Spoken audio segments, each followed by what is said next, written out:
What's up, everybody? Welcome to the podcast. We're coming to you from the Park Hill studio, where the RAM is low, the caffeine's high, and the beach ball is always spinning. I'm Damien. We got our co-host Arjun, and today we've got the man who has seen more export failed errors than anyone in history, Mr. Nichols. Okay. First question: what was the very first piece of media you created that made you think I could do this for a living? Good question. Well, it's good to be here on the show today. Thank you guys for hosting and having me on. Yep. The very first piece of media that I made, I used to be an editor for high school athletic teams, and I used to edit highlight films for athletes, football, soccer, and I used to send them out to colleges to help them get recruited, and I liked editing. And I thought, well, maybe I can do this and teach it for a living, and I enjoyed it. Okay.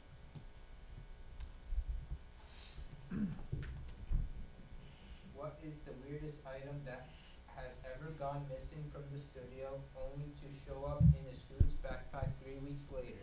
Oh, that could be a couple of things, Arjun. An SD card on a camera. Sometimes students take those home. Back in the day when we had our TV passes, Mr. D, who's our behind-the-scenes technician today, can attest to that. We had our hall passes, and students would sometimes take those home and sometimes wash them, and they'd come back and go, sorry, I washed the pass. So, yeah, some artifacts from the archives have always magically found their way into students' homes, only to come back to the room all destroyed. But and all good fun, yeah. Okay. If you had unlimited budget for this school program, what is the first piece of equipment you'd buy? An all-in-one production live stream kind of package bundle camera, all-in-one hotspot camera, microphone, where we could kind of just go on the go and go live anywhere. Okay. Football field, soccer field, that's the big ticket item that I wish and hope one day we can get. Okay. Mr. Nichols, if you had to build a Hall of Fame wall in this studio, which student project from the last 5 years, who is getting the first plaque? What made it a championship level video? Well, we're doing this podcast right now on what I like to call a wall of fame. Now, I have a wall of fame in the classroom, too, with some of the pictures of the alumni that helped build this program. One project, who's going to get well, do you want to know the project or do you want to know the student?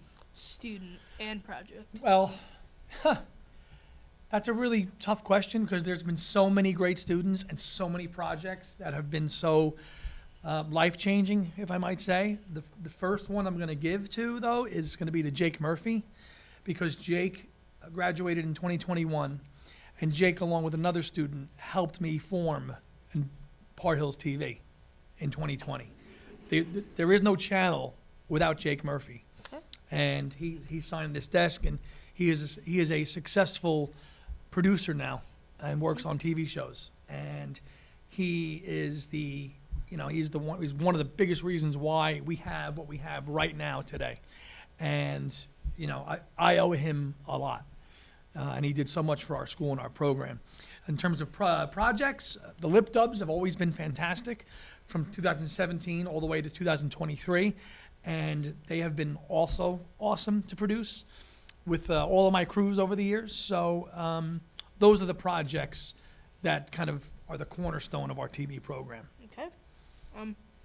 When a new freshman walks into your room, can you tell right away if they're going to be a star player in production, or do they have to prove it on the court first? Not right away. Sometimes you know right away when a student has a talent. Like Jake, for example, he had that go-getter ability, I could tell. Other times you don't know. You meet a freshman, you're not really sure if they like it, they're going to like you, they're going to like the work, and then they find themselves in your program evolving and learning and how to do all the tools of the job, and now they found a passion. And that's, so you can never really tell, but it's always interesting to see. Be honest, how many times a week do you hear a student scream because Final Cut crashed and they haven't saved their project? Back in the day, I used to be a lot more. But with Final Cut, you don't have to save, because the beauty of a Mac is that, especially in editing in Final Cut, everything it automatically saves. It's not like a Windows or PC where you have to actually save your file all the time. That's why a lot of students like it, because it saves automatically. Exporting is another issue, as you mentioned before, to your earlier question. Okay. Do you ever get annoyed when a student tries to tell you how to do something because they saw a 30-second TikTok hack? All the time. all the time. But I get it. TikTok is all the rage. Short form content is what people watch and people like. So I get it. Here's a question I didn't put on here. What would you do if YouTube like were to crash and you were like in the middle of a live stream or something? Well, that's happened before. We've had YouTube go down. We've had network errors. What you have to do is what I always tell my students is you have to be able to adjust on the fly, right? Life is a series of adjustments. You have to be able to just withstand whatever's going on.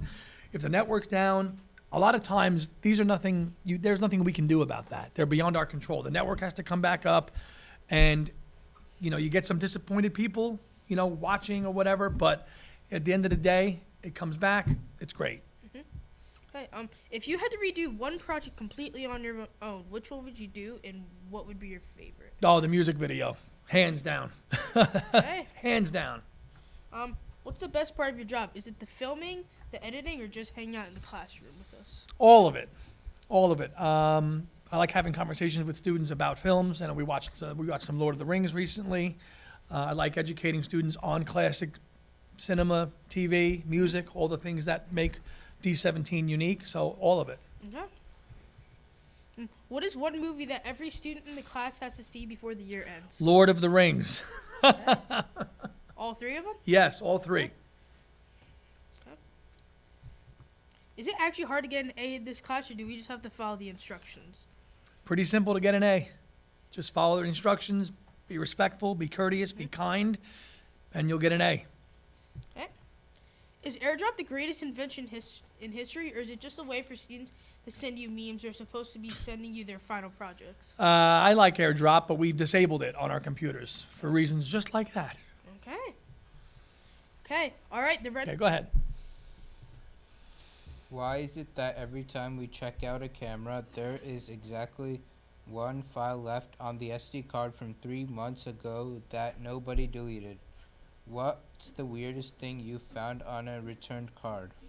Well, sometimes students don't reformat the card, which is a pretty good practice to get into if we're going to record something on a camera, is to wipe our card all the time, which I always tell my students to do, because then the footage that you shoot on that card is yours. So that's why sometimes that happens. And what's the weirdest thing I've ever seen? I don't know. Sometimes if a student borrows a camera, they'll be silly with their family at home or something, and things like that. We spend 10 hours editing a 2-minute video. Does that ever get faster, or is this just our life now? Oh, the more you do it, the better you get at it, Arjun. So the more you do editing, the more skills you have, the quicker you learn shortcuts, keyboard shortcuts, where to find things, it becomes muscle memory the more you do it.